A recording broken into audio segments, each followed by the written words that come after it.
Comme je disais dans les vidéos précédentes, que le Seigneur m'a fait la grâce, il m'a envoyé dans un quartier précaire pour commencer une œuvre là-bas.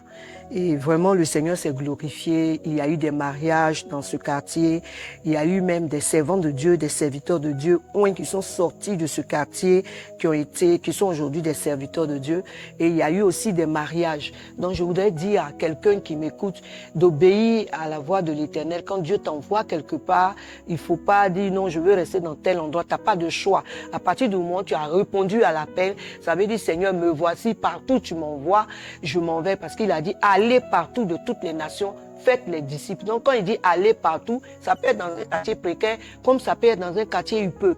Et tout est sûr qu'il faut obéir. Et aujourd'hui, beaucoup de personnes marchent sur un ciel fermé parce que Dieu vous a demandé de partir dans un endroit. Vous-même, vous avez préféré chercher votre endroit. Aujourd'hui, vous êtes dans des situations compliquées parce que quand Dieu te dit, va dans un endroit là, précis, il te précise, c'est qu'il a la provision qu'il t'a donnée. On prend le cas de Lyd, lorsque le Seigneur lui a dit, bon, comme on a déclaré qu'il aura la famine, va dans le torrent de Kérit là. J'ai ordonné au corbeau de te donner à manger matin, midi, soir. La Bible dit qu'il a eu de quoi manger jusqu'à quand le torrent fut sec. Dieu l'emmenait encore chez la veuve de Sarepta. Il a ordonné à cette veuve de lui donner à manger. Donc c'est pour dire que quand le Saint-Esprit te donne il te donne des directives, il faut obéir parce que c'est lui qui pourvoira à tous tes besoins. Tu n'as pas de choix. Partout où Dieu t'envoie, il faut partir. Et c'est ainsi que j'étais là-bas. Et puis bon, étant là-bas, le Seigneur m'avait fait la promesse que j'allais quitter Yopougon pour partir à Yopougon. Et puis j'étais assise, je disais, ah, c'est vrai que le Seigneur m'a fait la promesse que je vais quitter Yopougon et puis partir vers les deux plateaux là-bas.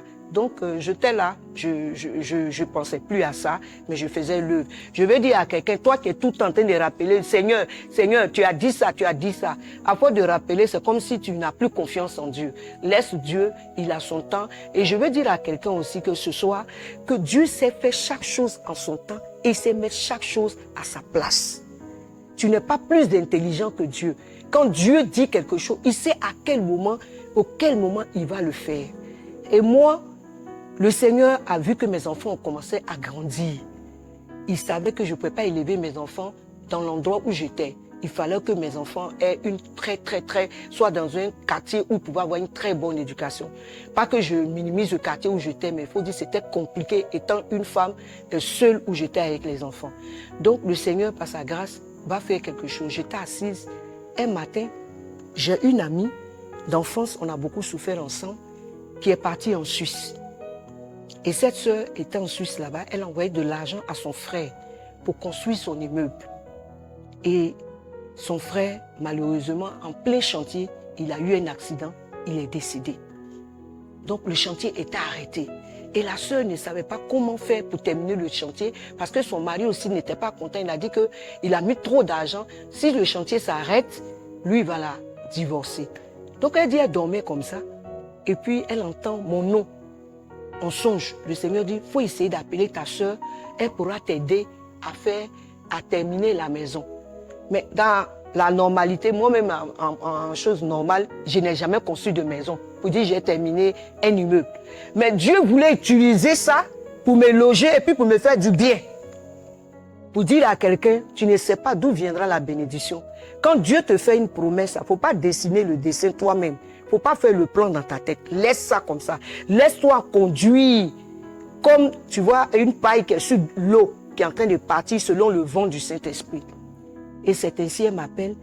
Elle a appelé ma voisine parce que elle n'avait plus mon numéro. À Yopougon, ma voisine lui a dit, puisqu'on avait une amie commune, elle lui a dit non, elle est ici. Elle dit, bon, il faut lui dire le soir, je vais l'appeler. Je suis venue, elle dit, tu sais qu'il a perdu mon petit frère, il a eu un accident, il est en train de construire ma maison, malheureusement il est décédé, on l'a enterré, mais mon mari dit, il faut qu'on termine la maison. Donc je me demandais s'il y avait quelqu'un de confiant à qui je pouvais, mais je suis couché, c'est ton image, Dieu me montre. C'est ton image, Dieu me montre. Donc j'ai dit à mon mari que j'ai une amie d'enfance, que je fais beaucoup confiance, que je vais l'appeler. Et puis il a dit, c'est pas parce que tu me fais confiance, mais c'est parce que Dieu veut que ce soit moi qui puisse terminer la maison. Et c'est ainsi, elle m'a dit, tu es toujours à Yopougon, la maison de famille. Je dis oui. Elle dit, bon, considère qu'à partir de ce soir, tu dois chercher une maison. Je vais payer la caution, je vais la meubler. Tu vas rester là-bas pour pouvoir faire mes travaux, puisque la maison est sur la route de la Riviera. Parce que tu vas compter beaucoup d'argent. Il ne faudrait pas que tu viennes à Yopougon, on va t'agresser. Est-ce que la prophétie ne s'est pas accomplie? C'est que Dieu a dit, Dieu a utilisé quelqu'un qui est depuis la Suisse. Je veux dire à quelqu'un, Dieu peut utiliser, prendre un oiseau, quelqu'un que tu n'as même pas vu. S'il veut accomplir sa prophétie, accomplir ce qui est sorti de sa bouche pour venir te faire du bien. La sœur et moi, on ne se voyait plus, mais Dieu s'est révélé à elle. Et elle a fait venir des millions. Je suis allé payer ma caution. Ma première maison, je l'ai prise à Angré. Elle a payé la caution. Elle a mis tout ce qu'il fallait dedans. Et puis elle m'a dit, bon, va voir mon chantier. Et puis trouve-toi quelqu'un de confiant qui va t'aider. Puisque tu sais le Seigneur, tu ne peux pas être toujours sur le terrain. Et elle a fait venir l'argent de la Suisse sur mon compte à EcoBank. Et c'est comme ça que j'ai commencé à suivre ces travaux. Et ça m'a permis aussi de connaître un peu tout ce qui est construction. Et j'ai commencé à suivre ces travaux. Et elle payait ma maison chaque mois. Elle payait ma maison chaque mois. Elle payait ma maison. Et un matin, comme elle avait fini son rôle, je vais dire à quelqu'un, la prophétie s'est accomplie. Dieu est passé par quelqu'un pour m'envoyer aux 2 plateaux. Le plus important, j'ai quitté Yopougon. Comme il avait dit qu'il allait m'enlever, il m'a enlevé. Et puis on était là. Et puis, comme elle avait fini sa mission, elle est partie. Je vais dire à un homme de Dieu, souvent Dieu nous envoie des corbeaux. Quand ils s'en vont, il ne faut pas les maudire. C'est la volonté de Dieu, ils ont fini leur rôle. C'est qu'il y a quelqu'un d'autre qui va venir prendre sa place. Donc, il ne faut pas maudire quelqu'un, il ne faut pas en vouloir à quelqu'un. Tu peux rencontrer quelqu'un pour un temps. Il est là pour un temps. Après, Dieu peut envoyer quelqu'un. Donc, ce n'est pas Dieu, ce n'est pas lui qui t'a appelé, c'est Dieu qui t'a appelé. C'est parce qu'il a fini de jouer un rôle dans ta vie que Dieu permet que la personne parte. Donc ça, je veux aussi signifier sur ça. Ne t'énerve pas. Bénis Dieu pour le départ de la personne. Et lorsqu'elle est partie, puisque j'avais mes enfants, mes 3 enfants là, leur papa m'a appelé, m'a dit, ah, comme tu m'as dit, tu n'arrives pas à payer ta maison, je vais t'aider à payer la maison. Dans le cadre du ministère, j'étais là, je partais à Yopougon, je faisais le ministère, je venais. Un matin, 18h comme ça, on vient m'appeler, on vient me dire que le papa de mes enfants est décédé, l'homme qui paye ma maison. Je vais faire comment? Où je vais habiter encore? Le propriétaire m'a dit, il faut quitter la maison. J'ai dit, bon, j'ai compris, je vais quitter la maison. J'étais assise, le Seigneur me montre une de mes amies, que je bénis de passage, elle s'appelle Jeannette. Il me dit, il faut aller chez elle. Donc je suis partie la voir, elle était partie à un séminaire chrétien. Elle n'était pas, c'est son mari qui m'a recueilli avec les enfants. Donc je gardais mes affaires.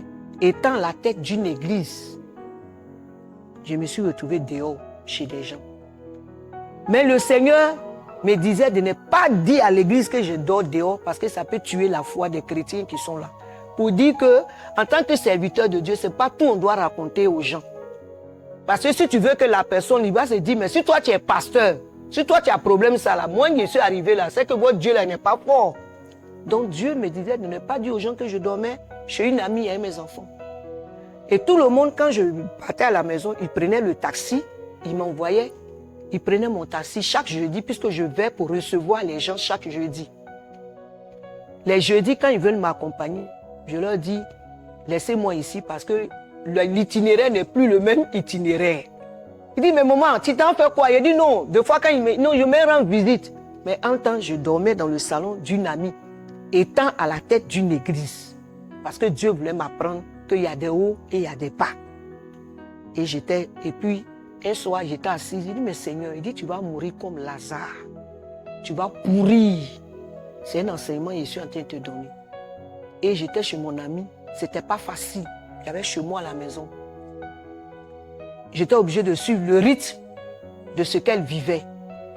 Donc, elle n'avait pas de salon de coiffure où elle faisait la coiffure. C'est là que je me couchais avec les enfants. Jusqu'à un matin, on m'a mis en contact avec une maman pour vous dire que Dieu, il est Dieu. Si tu le sais, il ne te laisse pas. J'étais couchée, le Seigneur m'a dit, je voulais t'éprouver, tu as accepté maintenant là. Tu vas voir ce que je vais faire. Tu vas voir ma gloire dans les heures qui arrivent. Je suis allée à l'église. Il me dit, il faut leur dire que pendant que tu viens les enseigner là, tu dormais chez les gens. Donc j'ai rendu le témoignage. Tout le monde était surpris. Quoi? Maman, tu n'es pas chez toi? Il a dit non, je dors chez les gens. Que quand vous m'avez vu venir faire 40 jours ici, là, c'était bon pour moi. Au moins, il y a un endroit où je dors, sans bruit. Je n'avais pas d'endroit où dormir. C'est là tout le monde était tombé. Et puis, j'étais là. Je suis allée prier pour une maman là. Elle est pharmacienne. Elle avait plein de maisons. La maman là vient, m'appelle le lendemain, me dit, maman, je vais te voir. Dieu là, comment il vous parle? J'ai dit, il y a quoi? Elle dit, non. Depuis là, je vais te demander, tu vis avec qui? J'ai dit, je dors chez les gens.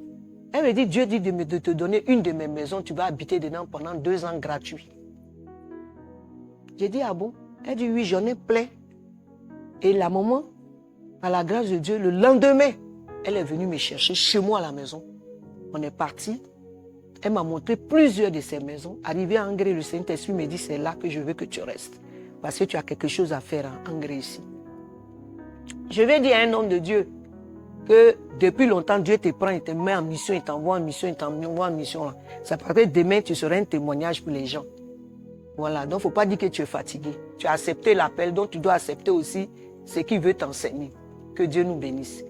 Et c'est dans ça, je suis parti, j'ai choisi la maison. Quand on avait la maison était fermée pendant 10 ans. Quand on avait la maison comme ça, j'ai dit, hé Seigneur, moi mais je n'ai pas caution. C'est l'argent qu'il a trouvé pour arranger une maison ça. La voix me dit, non, il a déjà disposé son cœur, il va faire les travaux dans la maison.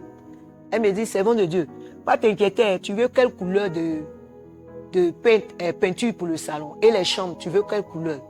Parce que l'Esprit de Dieu me dit qu'il faut que je meuble toute ta maison avant que tu ne rentres. Je venais de vivre un miracle de Dieu. Et là, elle m'a donné la maison. Elle m'a dit, regarde, j'ai regardé. Quand on a fini, elle a fait les travaux. Il fallait déplacer mes dernières filles là, parce qu'elles allaient à l'école. J'étais assise, j'ai dit, bon, il faut que je cherche une école à côté ici. Le lendemain, la dame vient. Pendant ce temps, je faisais le ministère. Ça ne me décourageait pas. Pour dire que, même si tu es dans les épreuves, il faut prendre ton mal en patience. Et puis, c'est Dieu, connaît tes besoins. La dame vient me trouver et dit, servant de Dieu, j'ai une école française qui est ici. Là. Tu ne peux pas mettre tes filles à la maternelle là-bas. Je vais payer. Il dit, ah, école qui fait 1 million par élève. Le monde des anges. Pour ceux qui ont fait un gré, mes filles ont fait l'école là-bas. Que je vais payer. Il dit, ah, école qui est chère comme ça. Il dit, oui, je vais payer l'école là. Parce que ton Dieu s'est révélé à moi. Il me dit de payer l'école de tes enfants. Et puis de te donner chaque mois 50 000 pour ta nourriture. Quelqu'un qui te loge, quelqu'un qui te donne 50 000 pour la nourriture, qui paye l'école de tes enfants. Et comme elle était pharmacienne, quand les enfants sont malades, je ne paye pas de médicaments. Elle m'envoie l'argent et les médicaments. Tout ça, c'est la grâce de Dieu. Parce que je servais Dieu et j'étais sensible à sa voix. Même quand il fallait même dormir dans les rues, s'il me demandait, j'étais prête à le faire. Mais le Seigneur est en train de tester ma foi pour voir jusqu'à où je pouvais aller avec lui. Je vais dire à quelqu'un, il faut être obéissant au Saint-Esprit. Et c'est ainsi que j'ai habité cette maison avec les enfants. Et cette maison, j'étais dedans. Le Seigneur qui savait tout, savait qu'il était temps qu'il me mette le repos. C'est dans cette maison que j'ai connu le mariage et je suis partie de là avec mon mari. Et je suis partie de là. Et qu'est-ce que Dieu va faire encore? J'ai commencé à toujours servir le Seigneur. Et tenez-vous bien, quand j'ai de l'argent, Dieu se révèle à moi. Et l'argent, ce n'est pas pour toi. Il y a une veuve ici, va lui donner l'argent. Je m'en vais lui donner. Quand j'ai de l'argent, va à la pouponnière, va donner l'argent à telle personne. Quand j'ai de l'argent, il me donne des instructions. Donc je veux dire à quelqu'un, souvent l'argent que Dieu te donne, ce n'est pas pour toi, c'est pour aider les autres. Tout ce qui est bon, c'est que même quand vous partez à Western Union, là, quand vous envoyez l'argent, là, 10%, là, Western Union récupère. Donc toujours est-il qu'il a fait de ma vie une vie de bénédiction, mais moi, je gagne un peu dedans, je mangeais. Donc je veux dire que si Dieu te met à cœur de donner, il ne faut pas te lasser en tant que serviteur de Dieu, d'aider. Souvent même, c'est ceux que tu fais du bien là qui viennent te piquer couteau. Mais Dieu dit, il faut continuer à leur donner. Il faut continuer à faire du bien dans ton entourage. Et c'est ainsi, j'étais assise encore, je me suis mariée, et le monsieur a dit, bon, on va chercher une maison, puisque c'est une foyer recomposée, on va partir. Je suis assise, il y a une de mes filles qui est en France qui m'appelle, elle dit, maman, j'ai appris que tu cherches une maison. J'ai une maison au Rosier. C'est encore un témoignage. J'ai une maison au Rosier que j'ai fermée pendant 2 ans. Est-ce que tu ne peux pas la prendre?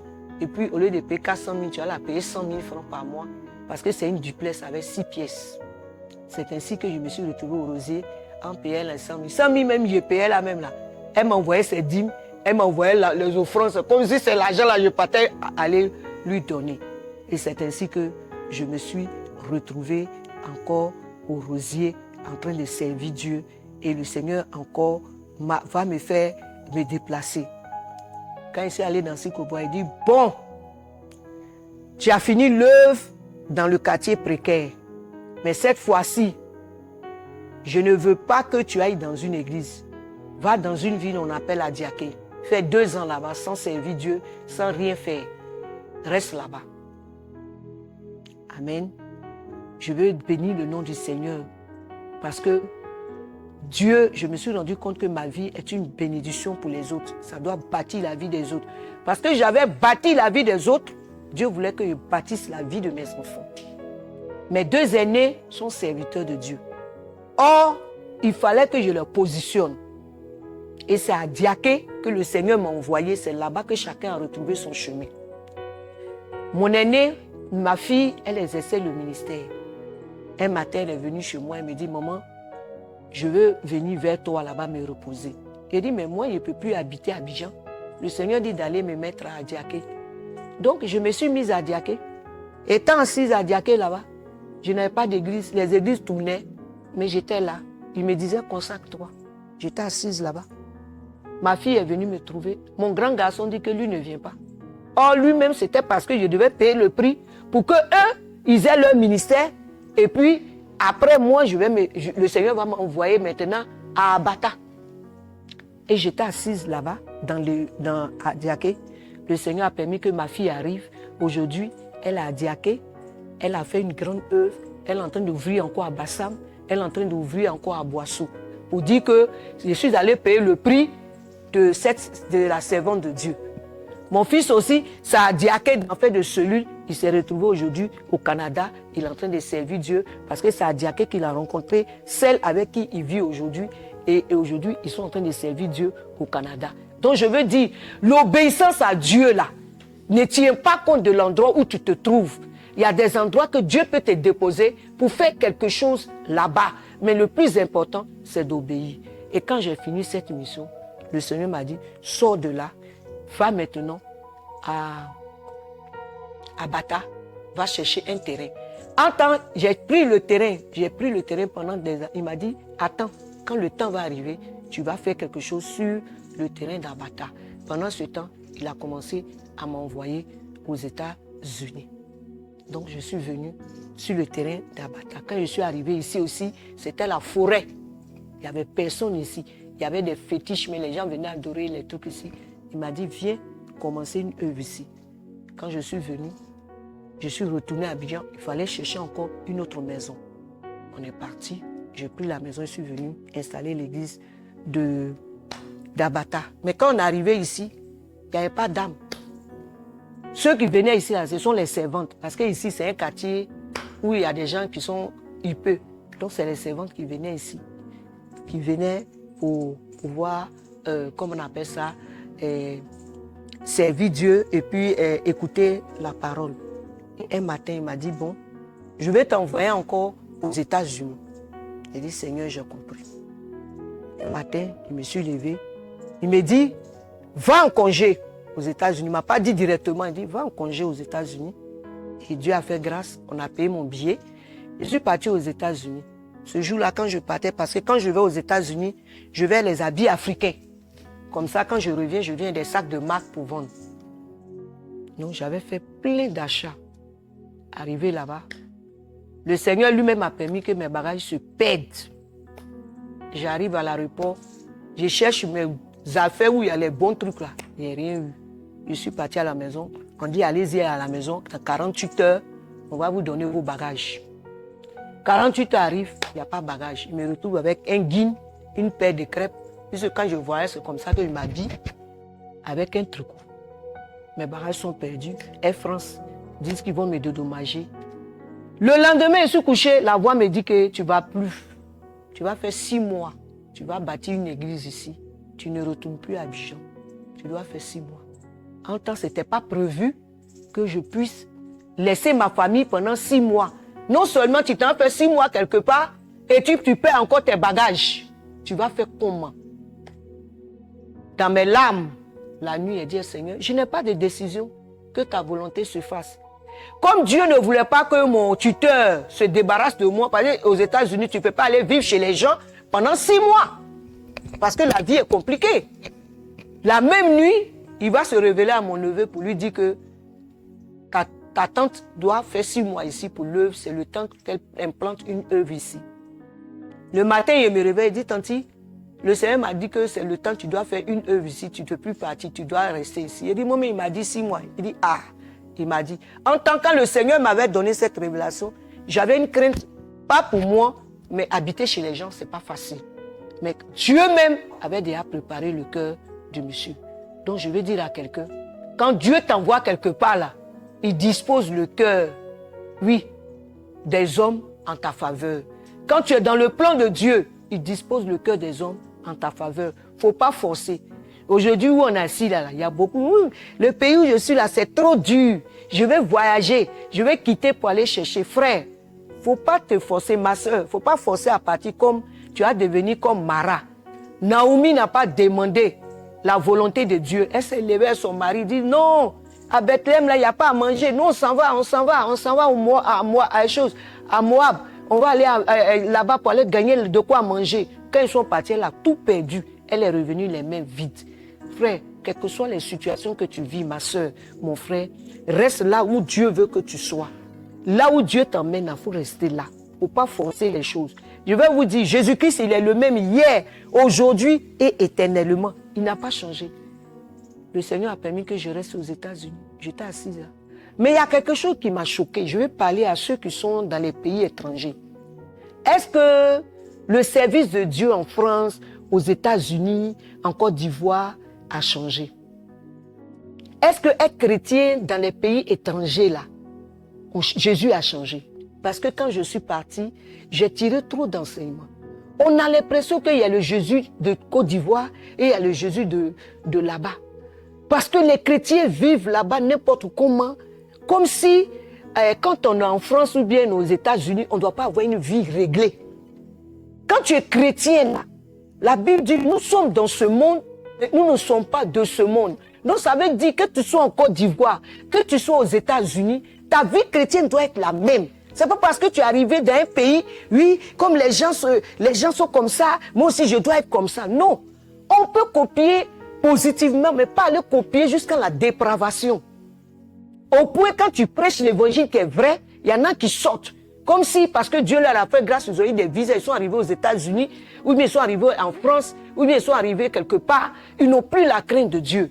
La crainte de Dieu, quel que soit l'endroit où tu te trouves, cette crainte de Dieu, cette réputation de bonne odeur doit te suivre, quel que soit le pays dans lequel tu es, quelle que soit la bénédiction que Dieu te donne, cette crainte de Dieu, tu dois jamais la diluer, tu dois continuer à aimer Dieu. J'ai été scandalisé quand je suis arrivé dans ces pays, de me rendre compte qu'en plein culte, il y a des gens qui mangent des chewing-gums, il y a des gens qui mangent des chips, parce qu'ils sont arrivés dans un pays où tout est gratuit, où ils ont des avantages. Mais laissez-moi vous dire, que tu vives aux États-Unis, que tu vives en France, l'éternité est une réalité. Il faut garder ton éternité. Le salut, c'est une réalité. Ça nous a, que tu mets aux États-Unis, que tu mets en France, c'est dans les mêmes cercueils, c'est dans la même poussière que nous allons partir. Mais il y a des frères qui sont zélés en Afrique. Ils sont convertis. Mais dès qu'ils arrivent dans ces pays-là, c'est fini. C'est comme s'ils pensent qu'ils sont au paradis. Même le paradis, il y a des règles. Même moi, je ne suis jamais allé, mais je crois que là-bas, il y a des règles. Les gens vivent n'importe comment et j'étais vraiment scandalisé. Au point, quand tu prêches l'évangile là-bas, l'évangile vrai, puisqu'ils sont payés par semaine, ils sont payés par jour, d'autres sont payés par semaine, d'autres sont payés par chaque 15. Ils n'ont plus la crainte de Dieu. Pour eux, leur Dieu est devenu l'argent. je veux interpeller toutes ces personnes qui sont dans ces pays-là à prendre conscience que l'éternité existe et que même si nous voyageons, Dieu nous fait la grâce, n'oublions pas que nous devons veiller sur notre témoignage, n'oublions pas que nous devons veiller sur notre manière de marcher et que nous devons être les imitateurs de Christ et nous devons être des disciples pour gagner des âmes pour le Seigneur. Au point où tu arrives là-bas, tellement qu'il y a la nourriture, il y a l'abondance aux États-Unis, tu ne fais pas attention, tu ne vas plus jeûner, tu ne vas plus prier. Parce qu'il y a des facilités. Est-ce que je me fais comprendre? Donc c'est pour dire, Dieu n'envoie pas les enfants dans les nations, il envoie les fils. Parce que le fils sait qui est son père. Tant que tu es un enfant, Dieu ne peut pas t'envoyer dans les nations. Parce que Dieu ne veut pas ta mort, Dieu ne veut pas que tu sois détourné. C'est pourquoi la Bible dit que Dieu a envoyé son fils unique. Il n'a pas dit son enfant. Quand on est fils, on est héritier. On sait de quoi le père a besoin. On sait ce que le père ne veut pas. On sait ce que le père veut. Donc Dieu n'envoie pas les enfants dans les nations, mais il les prépare avant de les envoyer dans les nations. Parce que si tu n'es pas fils, tu vas tomber devant Babylone. Tu vas tomber devant les biens de ce monde. Parce que là-bas, tu as des facilités de t'acheter une voiture. On te donne un crédit. Tu as la facilité de t'acheter une maison. Au point, le Dieu Mammon se présente à toi. Et si tu n'as pas la force de pouvoir rester dans la présence de Dieu et de lire ta Bible, j'ai vu des gens qui étaient zélés en Côte d'Ivoire que je n'ai pas reconnus aux États-Unis. Au point même, tu discutes la Bible avec eux, ils te disent, écoutez, hein, ici, c'est pas Abidjan.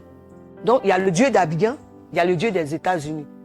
Bref, c'est une parenthèse pour dire que toi qui es là-bas, si aujourd'hui tu es là, tu me regardes, tu es en Côte d'Ivoire et que Dieu te fait la grâce d'aller là-bas, ne perds pas ta marche chrétienne, ta conscience spirituelle, qu'elle demeure en toi et que tu sers Dieu dans la vérité et puis dans la maturité et que tu crains Dieu en le servant, afin qu'au travers de ta vie, des gens sont joignés à Christ. On peut copier, mais ce n'est pas tout on copie. Parce qu'il y a des garde-fous autour de nous. Nous sommes dans ce monde, mais nous ne sommes pas de ce monde. Plein de frères sont quittés ici à Abidjan, ils sont partis aux États-Unis, ils ne sont plus convertis. Dieu même regrette pourquoi il les a fait partir. Amen. Donc je veux dire, Dieu bénit partout. Dieu bénit. Si Dieu t'a mis quelque part, il va te bénir. S'il a décidé de te bénir, ça ne dépend pas du pays. Ça ne dépend pas de l'endroit où tu t'en vas que Dieu te bénit. Il y a des gens en Côte d'Ivoire ici, hier ils étaient milliardaires. Il y a des hommes de Dieu, on leur a donné des 10 milliards hier.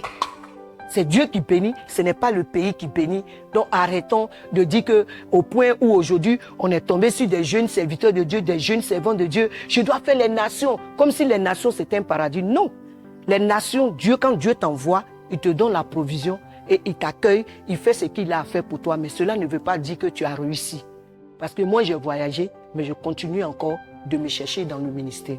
Et Dieu m'a fait grâce. C'est ainsi que, c'était une parenthèse pour dire à quelqu'un, Jésus n'a pas changé. Il ne faut pas que ces pays-là, quand on va là-bas, on abandonne la foi. Mais qu'on demeure dans la foi et qu'on soit des exemples, afin qu'au travers de nous, des personnes puissent connaître aussi l'évangile. Amen. Voilà. Donc, je voulais encore dire que quand je suis arrivée et que le Seigneur m'a dit de faire les 6 mois, je n'avais pas d'habit. Donc, de bouche à oreille, on disait aux gens qu'il y a une servante de Dieu qui est venue. Et les gens venaient à la maison. Et chaque fois que je priais pour eux, quand ils partaient, il y en a qui disaient, maman, voilà $20. Et puis, j'ai pris une salle par la foi. Et j'ai dit que j'allais commencer le ministère. Je n'avais pas de fidèles. Mais je me suis dit par la foi, j'ai entendu une voix. Je vais dire à quelqu'un, en tant que serviteur de Dieu, c'est bon de prier pour la provision. Mais un véritable serviteur de Dieu vit par la foi. Il dit, mon juste vivra par la foi. Et j'ai pris une salle. J'ai commencé les samedis après-midi. Ce n'était pas facile pour payer. Donc, quand on me donnait un peu d'argent pour chose, j'achetais un tricot, j'avais 2 jeans. J'achetais un tricot et puis je mettais sur mon jean pour pouvoir prêcher. Et puis au fur et à mesure, les gens ont commencé à me connaître. Et Dieu m'a fait grâce. Air France m'a appelé. Ils m'ont dit qu'ils m'ont dédommagé $1850. Et puis j'ai entendu la voix de Dieu qui m'a dit, prends pour prendre une salle de $800 où tu peux payer 2 mois. Le temps que les offrandes rentrent, au fur et à mesure tu payes. Je vais dire à un homme de Dieu, n'attends pas toujours. Il y a des hommes de Dieu aujourd'hui. Vous savez, les hommes de Dieu qui vivent dans la pauvreté là, c'est lié à eux-mêmes leur propre caractère. Parce que jusqu'aujourd'hui, il y a des hommes de Dieu qui ne payent pas la dîme, qui n'apportent pas la dîme. là où ils doivent envoyer. Ils ne font pas d'offrande. Ils aiment recevoir, mais ne sont pas prêts à partager. Quand j'ai reçu les 1850 $, je me suis dit, c'est l'œuvre de Dieu d'abord. Parce que Dieu m'a dit de faire l'œuvre. Mais c'est avec quoi? C'est avec l'argent.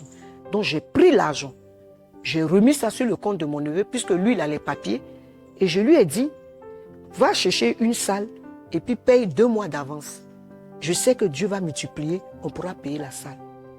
Je veux dire à quelqu'un, ce n'est pas seulement les fidèles qui vont cotiser. Toi aussi, tu as ta partie. Parce que quand le fidèle donne, lui, il est béni, mais est-ce que toi, tu es béni? Est-ce que quand la Bible nous parle de apporter à l'Éternel vos dîmes et vos offrandes, mettez-moi de sorte à l'épreuve, pour vous, je menacerai le devoir. Il a dit que les pasteurs ne sont pas dedans. Il dit tout le monde, y compris, est dedans. Donc, en tant que pasteur, tu as aussi des dévoreurs, tu as des liens de famille, tu as aussi des obstacles, des hôtels qui te réclament. Donc, en apportant ta dîme, en faisant des offrandes, Dieu va bénir tes mains.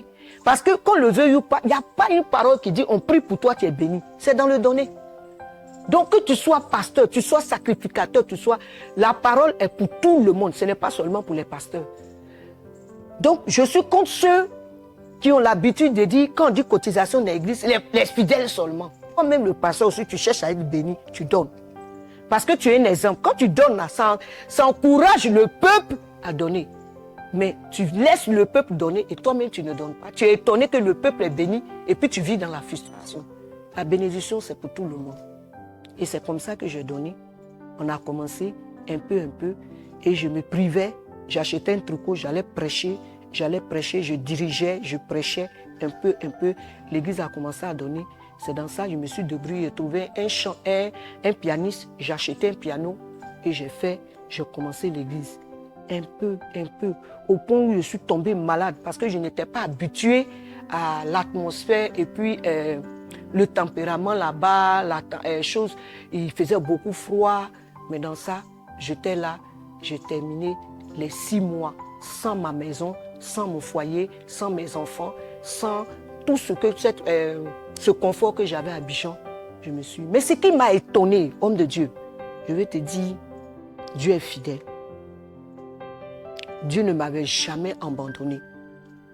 Je suis même tombée malade là-bas. Je n'avais pas d'assurance. Les médicaments étaient très chers pour ceux qui ont fait les États-Unis. Mais Dieu suscitait des hommes, des femmes chaque semaine pour venir me bénir, pour me permettre d'acheter les médicaments parce que je n'avais pas d'assurance. On m'avait fait une assurance où je suis allée me traiter à l'hôpital, à Harlem, dans un hôpital, pour dire que Dieu prend soin de la vie de ses serviteurs. Ne crains rien. Quel que soit l'endroit où Dieu t'emmène, Dieu prendra soin de toi. Et pendant ces 6 mois, Dieu a pris soin de ma maison. Dieu a pris soin de mes enfants. Dieu a pris soin de leurs études. Dieu a pris soin de tout ce que, jusqu'à mes chiens, parce que moi j'ai des chiens, Dieu a pris soin d'eux. Je n'ai entendu aucune nouvelle. L'église a commencé à prendre petit à petit, jusqu'à ce que le Seigneur... Mais ce qu'il m'a épaté, je veux dire à quelqu'un, quand tu sèmes pour le Seigneur, autant fixé, autant marqué te le retourne. Le jour où je devais prendre l'avion pour venir à Abidjan, qu'est-ce que le Seigneur a fait? Il y a une soeur, je venais à peine de rencontrer. J'ai prié pour elle. Or, le Seigneur voulait elle ait un contact seulement avec ma paume. Elle va dormir, le Seigneur se révèle à elle, lui dit, remets 4 000 $ à ma servante pour qu'elle paye ses vêtements avant qu'elle ne rentre à Abidjan. J'ai vu la main de Dieu agir. Quand elle m'a remis les 4 000 $, je suis allée à Manantang dans une banque, elle m'a remis. J'ai une de mes filles qui m'appelle, maman, tes lunettes là, c'est devenu vieux. Dieu me met à cœur de te donner 1 000 $ avant de quitter les États-Unis. Je suis rentrée à Abidjan avec plusieurs valises. Moi qui avais perdu des bagages. Parce que j'ai été obéissante. Dieu m'a puni. Je suis rentrée aux États-Unis. Il y a une autre maman qui m'a appelé, m'a fait rentrer dans un magasin, on appelle Macy's. Dès qu'on est rentré dans le magasin, elle avait demandé un crédit. Elle voulait acheter des chaussures pour moi. Quand elle m'a dit choisis. Quand j'ai pris les chaussures nettes, elle voit dans son truc, son mail, on dit on lui a accordé le crédit. Je veux dire à quelqu'un, l'obéissance produit le miracle. L'obéissance produit le miracle. Quand tu es obéissant, le ciel s'ouvre sur toi. tu n'as pas besoin de faire d'efforts. Tu n'as pas besoin de faire l'effort. Dieu va susciter des gens de partout, de toutes les couleurs, pour te faire du bien. Et tenez-vous bien, quand je suis parti pour la première fois aux États-Unis, le Seigneur m'a dit de vous rendre ce témoignage. J'étais à Philadelphie. J'ai des photos. J'ai été reçue par des Américains, des Blancs. Américains blancs. Ils m'ont fait du bien. Il y en a qui me regardent, on ne sait pas pourquoi, mais tu nous plais. Je veux dire à quelqu'un, la réussite sans se précipiter, sans compromission, sans Jésus qu'on l'a. Parce que la Bible dit que lorsqu'il approuve les voies d'un homme, il dispose même le cœur de ses ennemis en sa faveur. J'ai vu Dieu agir dans ma vie. Quelqu'un qui dormait dans une cuisine, je n'ai jamais imaginé, mais j'allais prendre un avion, qui se retrouve au milieu des gens d'une qualité de vie. C'est Jésus qui peut faire ces choses-là. Mais en acceptant de passer là où il veut que tu passes. Toi qui es en train de lutter avec Dieu depuis un moment, je veux servir Dieu, mais j'ai mes projets, j'ai ce que je veux faire. Frère, je suis venu te dire, c'est Dieu qui bénit, ce n'est pas l'homme. Arrête de lutter avec Dieu. Réponds à l'appel de Dieu. Il y a des hommes et des femmes de destinée que Dieu a prévus pour toi, qui seront là pour te faire du bien. Il y a des Joseph d'Arimathée qui vont te faire du bien.